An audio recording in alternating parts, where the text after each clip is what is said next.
morning, bon dia. Today I'm going to read to you the story of Ferdinand, one of my favorite books. Once upon a time in Spain, there was a little bull, and his name was Ferdinand. All the other little bulls he lived with would run and jump and butt their heads together. But not Ferdinand. He liked to sit just quietly and smell the flowers. He had a favorite spot out in the pasture under a cork tree. It was his favorite tree, and he would sit in its shade all day and smell the flowers.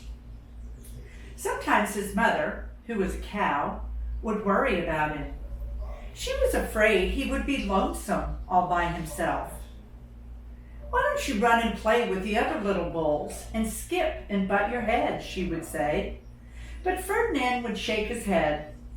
"I like it better here, where I can just sit quietly and smell the flowers." His mother saw that he was not lonesome, and because she was an understanding mother, even though she was a cow, she let him just sit there and be happy. As the years went by, Ferdinand grew and grew until he was very big and strong. All the other bulls, who had grown up with him in the same pasture, would fight each other all day. They would butt each other and stick each other with their horns. What they wanted most of all was to be picked to fight at the bullfights in Madrid. But not Ferdinand.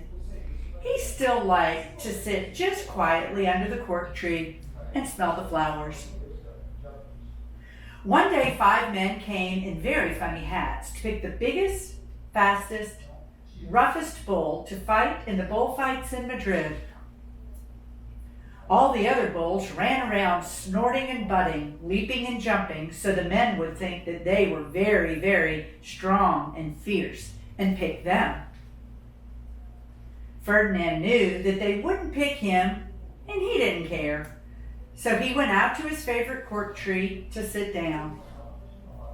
He didn't look where he was sitting, and instead of sitting on the nice cool grass in the shade, he sat on a bumblebee. Well, if you were a bumblebee and a bull sat on you, what would you do?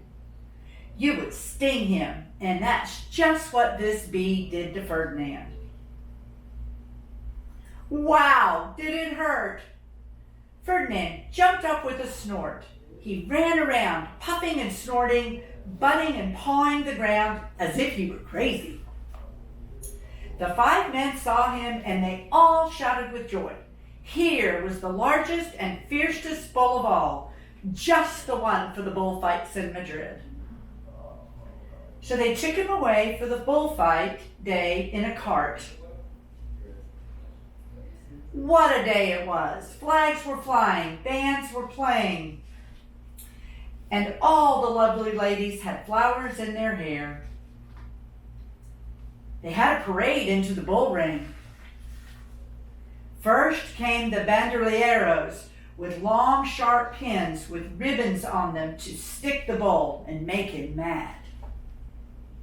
Next came the picadors, who rode skinny horses, and they had long spears to stick in the bull and make him madder. Then came the matador, the proudest of all. He thought he was very handsome and bowed to the ladies. He had a red cape and a sword and was supposed to stick the bull last of all. Then came the bull, and you know who that was, don't you? Ferdinand. Ferdinand.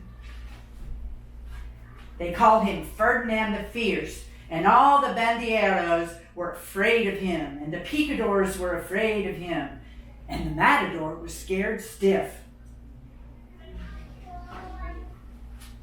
Ferdinand ran to the middle of the ring, and everyone shouted and clapped because they thought he was going to fight fiercely and butt and snort and stick his horns around.